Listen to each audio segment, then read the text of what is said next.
Hello, Rodney. Hello, Jack.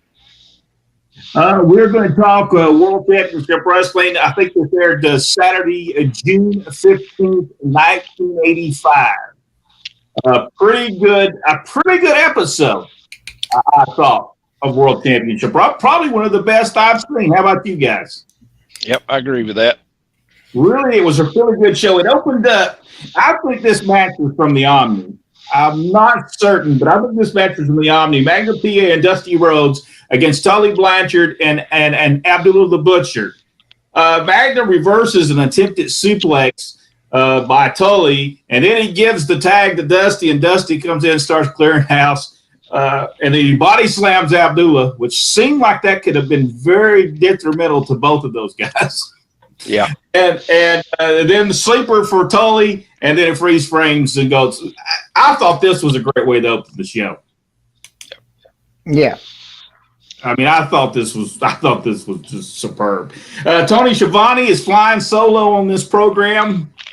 Evidently, Nikita Koloff did not like David Crockett's commentary. He was not alone, but I don't know what happened. They never talked about it, but he wasn't on the show, and they said he suffered an injury at the hands of Nikita Koloff. But now he had been on several of the shows. Now, had he been saying he didn't like Nikita Koloff? I don't recall him ever saying he didn't like him. But I saw the incident with David Crockett. David Crockett was interviewing Ivan Koloff, and he told him during the because he was talking about Ric Flair, talking about why Ric Flair's dodging Nikita Koloff and etc. And David was just being obnoxious. I mean, he really was obnoxious, and he told at one point, he said, "Listen, just be quiet for a minute." And then, and all this time, Nikita's standing in front, and he's kind of going, "Did he just tell my uncle to shut up?" And then he turns and he gives him the Russian sickle, and that was the end of that. Was that not on Worldwide? Yeah, it was. Yeah. It was really good, and like I said, David was really aggressive with Ivan in that, and like I said, he told him to shut up at one time. And then that was like, did he tell him to shut up? Well, he just kept on and he turned around. He kind of deserved it. Well, there you go. Well, if he deserved it, then he deserved it. All right, Jack, the first match on the program was Dick Slater and Buzz Sawyer against Ron Rossi and Mark Hill. What'd you think about the match, Jack? I thought it was awesome, mainly because I don't think they ever tagged Ron Rossi in.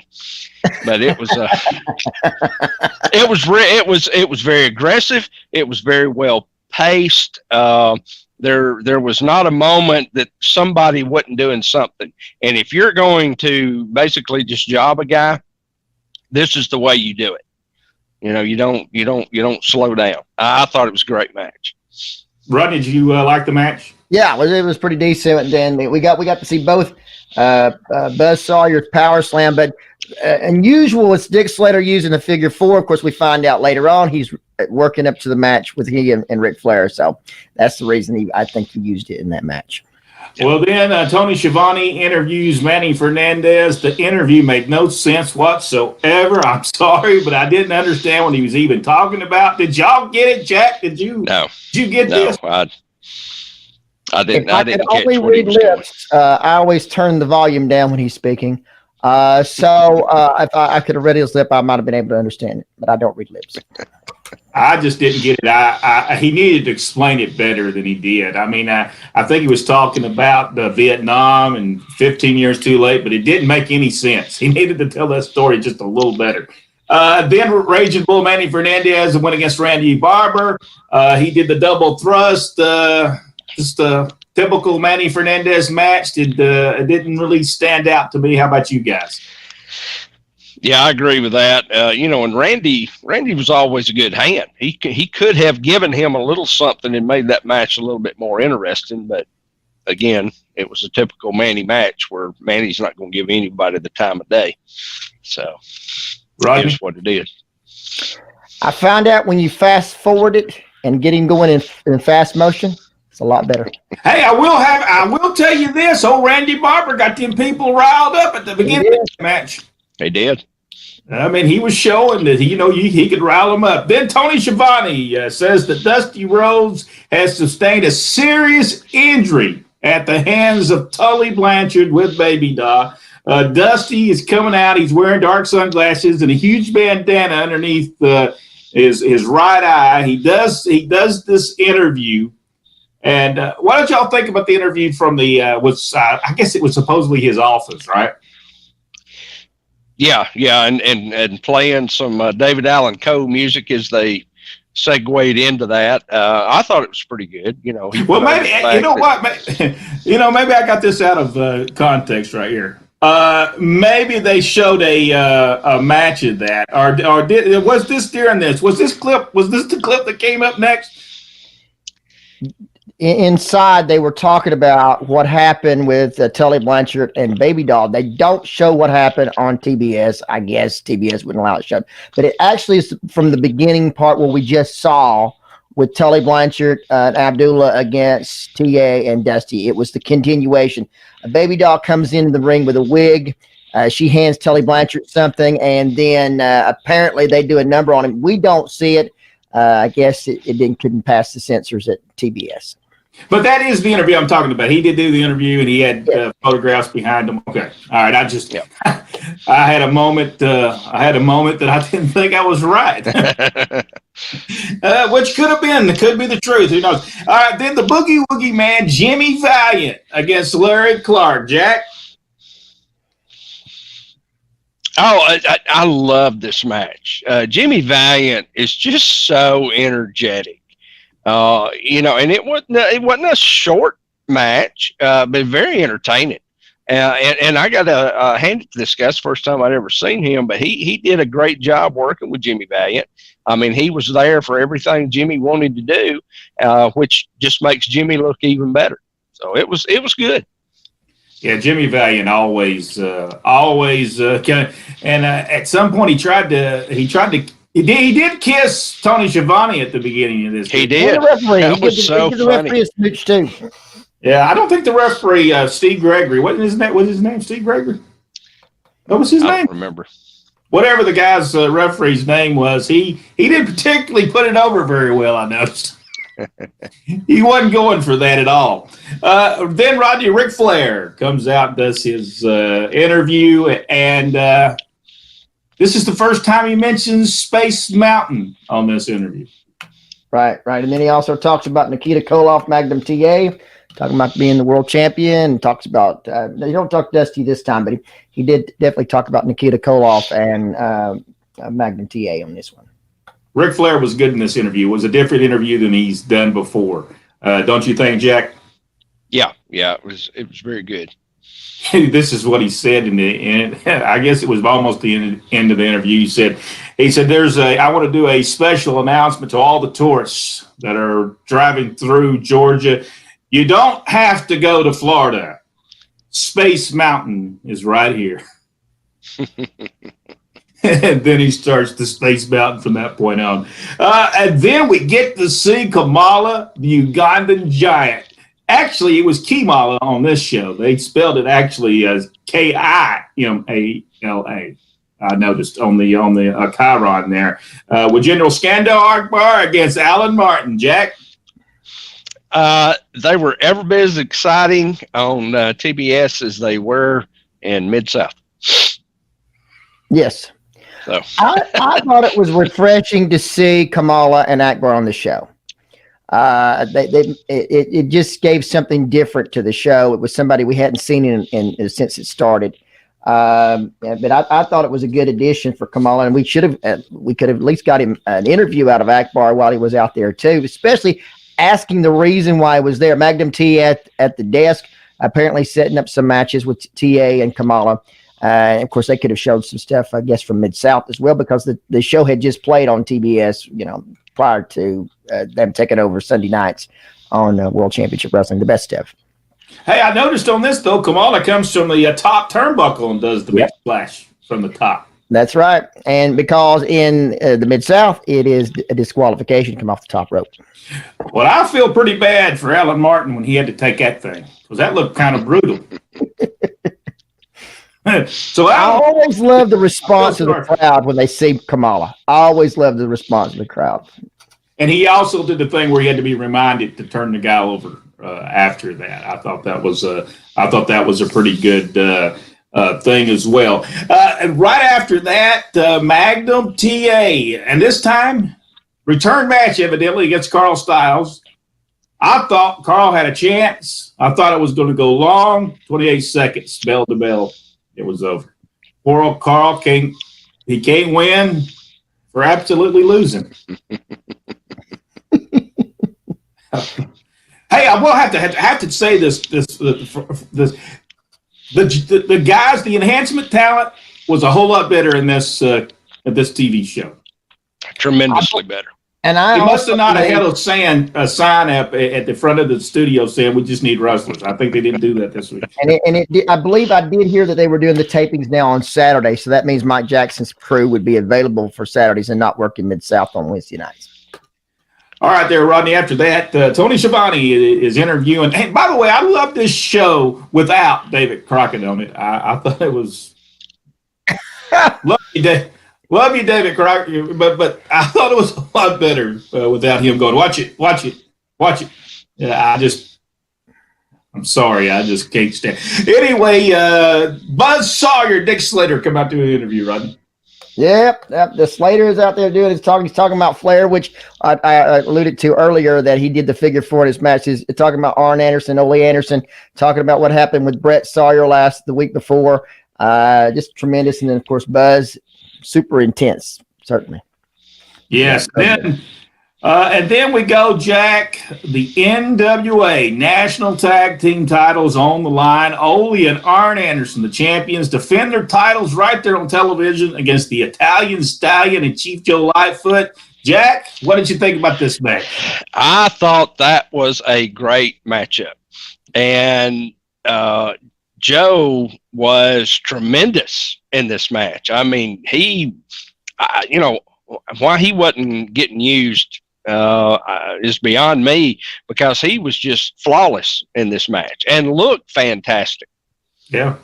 So it was really good. Rodney? Yeah, tremendous. When he finally makes the tag with Italian Stallion, he's a house of fire.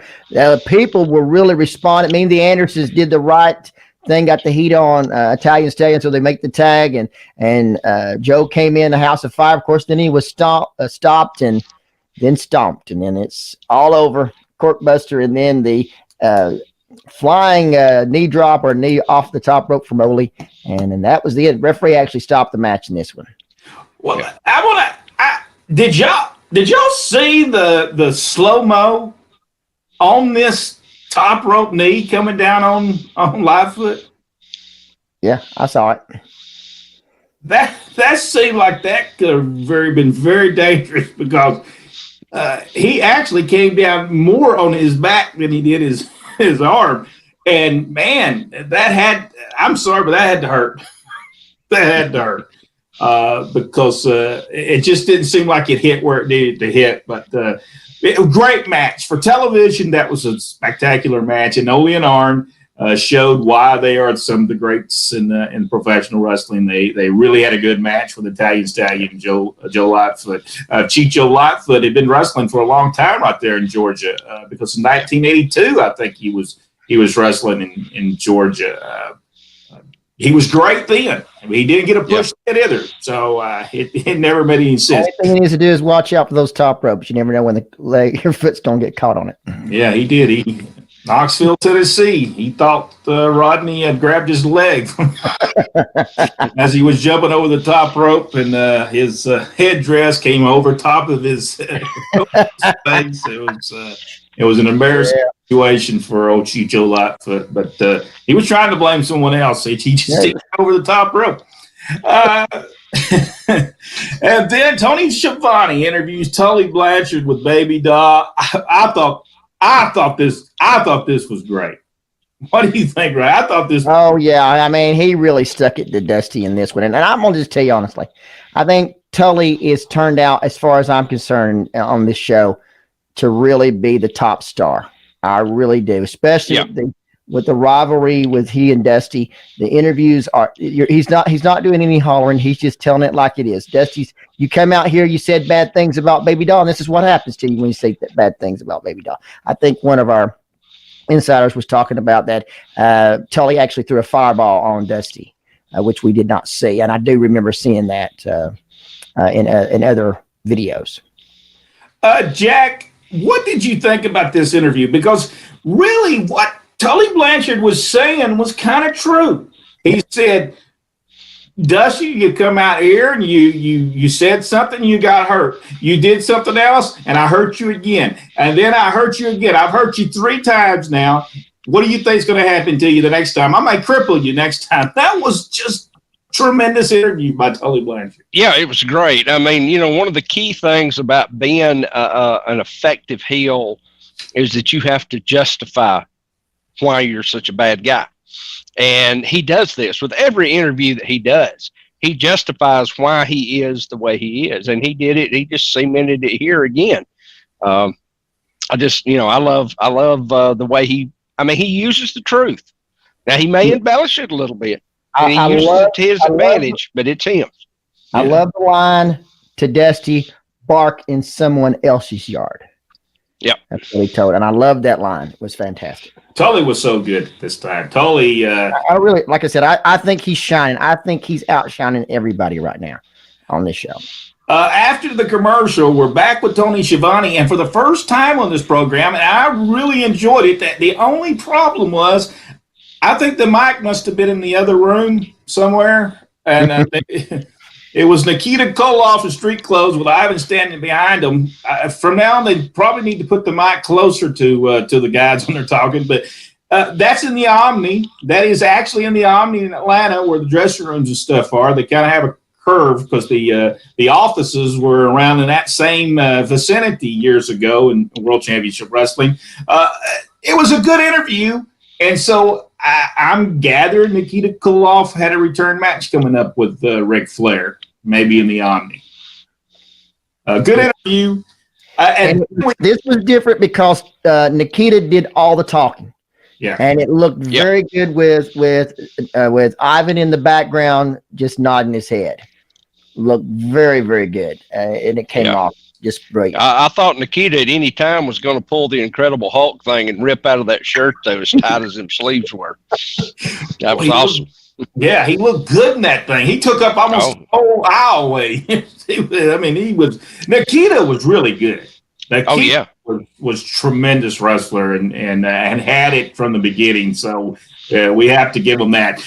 Then the Barbarian with Paul Jones goes against Jason Walker. I can't say much about this because on the video I watched, it just went off, and then all at once it came back. There was technical difficulties, or as we like to call it, another day at Pro Wrestling Inside and Out. Yeah, and it came off, and it's funny. Apparently, the Barbarian watched the Kamala's match and decided to come off on the guy off the top rope. Yeah, he did the headbutt. It was a headbutt, though. Yeah. Evidently, they lost. They either did that, or they knew the match was so bad that they just said there's something wrong with it. I'm just wondering if it's actually the tape. The tape that people had was the problem. Yeah, I think that was it. No, actually, on the one I watched, it came up and said technical difficulties will return in just a moment. That was what was on that. Jason Walker was the guy that was wrestling against him, and Jason, great wrestler, and but we didn't get to see much of the match because it just wasn't there. So, and then I enjoyed. I thought it was tremendous. Again, while Tully Blanchard is so good at what he did. Tully Blanchard with Baby Doll. I think the World Television title might have been on the line on this against Gerald Finley. Jack, what did you think about this? Very smooth match. Again, Tully just he made Gerald Finley look like $1 million. And Gerald, to his credit, was able to step in and cash that check that Tully wrote for him. So it was very good. That crowd, they just knew they were fixing to see Gerald Finley beat him. I mean, that's how good Tully knows how to tell a story in that ring. It was just a great match. Rodney, this is what I thought about this. He he took over the whole match.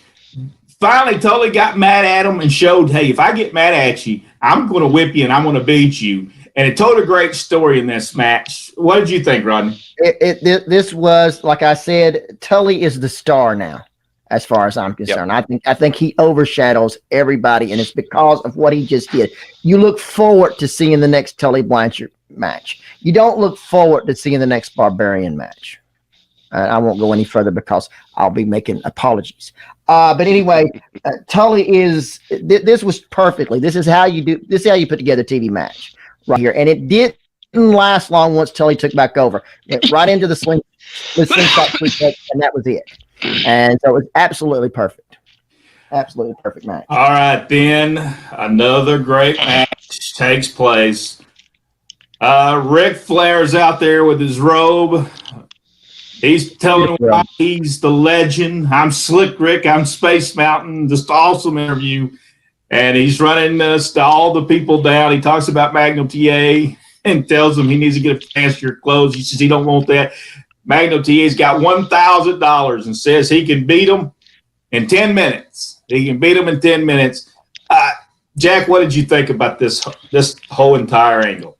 I think that was a main event match in any arena that you go to.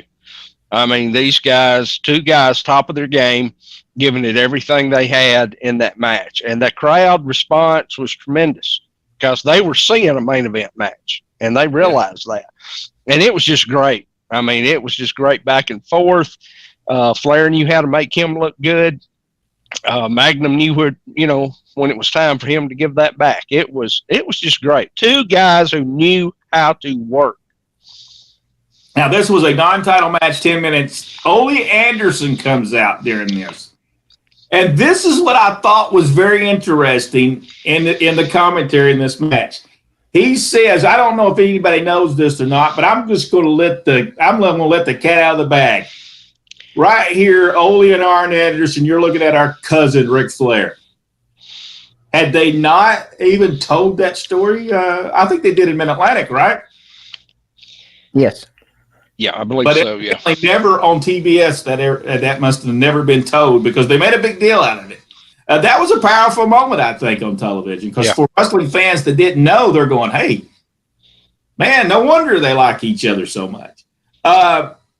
Something else that I thought was good. Ole was magnificent in the commentary here. How about Rodney? What did you think? I loved it. How he said that Flair had him in the figure 4 at the end of that match. He gave up. What are you talking about? He won $1,000. He had him in the hold. And Tony said, "You must have been watching the other match. It was TA who had Flair in the figure 4. What are you talking about?" I also thought Ole was on this because he said the only reason Magnum TA is the United States Heavyweight Champion is because we're the tag team champions. Ric Flair is the world heavyweight champion, and we can't hold 2 belts. But if we could, we'd already have that United States title. I thought, man, great heel. Ole shows. I mean, am I telling the truth, Jay? That's the reason he was hated as much as he hated. Ole Anderson was legit, and he loved to be a heel, and it showed with everything he did. And Ole was one of the better workers of his generation, too. At some point, Arn Anderson gets mad at the referee for Magnum kind of throwing Flair over the top rope at some point, and Arn Anderson says, that referee's out of his doodle. What does that mean, guys? Out of his doodle? Is that just brain? Has anyone ever used that word ever on television before? Well, I think he was looking for something with a little color to it and realized at the last minute he couldn't say that. So, You're probably right. But Magnum gets the Flair, the figure 4 leg lock, like Rodney said at the end of that 10-minute, the time limit expires in that match, and that's when Ole said what he said, And Tony Schiavone was good. No, he didn't have. Yes, he had that on him. He won the match. Just good stuff, and this showed why Ric Flair again is one of the greatest, and why Magnum TA would have been world heavyweight champion if he wouldn't have had that accident, because he was coming into his own, no doubt about that. This was probably one of the best episodes of all the World Championship Wrestling shows we have done so far. I think this whole show was good. There was nothing bad about it. What do you guys think? If it was a 1 to 10, what would you give it? 9.5. Yeah, Rodney? that's good. Yeah. Yeah, I say 9.5 as well. I have to take a little points off for the Barbarian Jason Walker, and not because their match is bad, it just wasn't there. So, but on our next episode, we'll look at I think it's Saturday, June 22nd, 1985. I don't watch these shows ahead of time because I don't really know what's going on from week to week, so I don't know what happens, and I will go back and look at that this week. But stick with us. Next episode, World Championship Wrestling, we'll talk about Saturday, June 22nd, 1985. I'm hoping David Crockett is still hurt, but I don't know. I don't know that's true.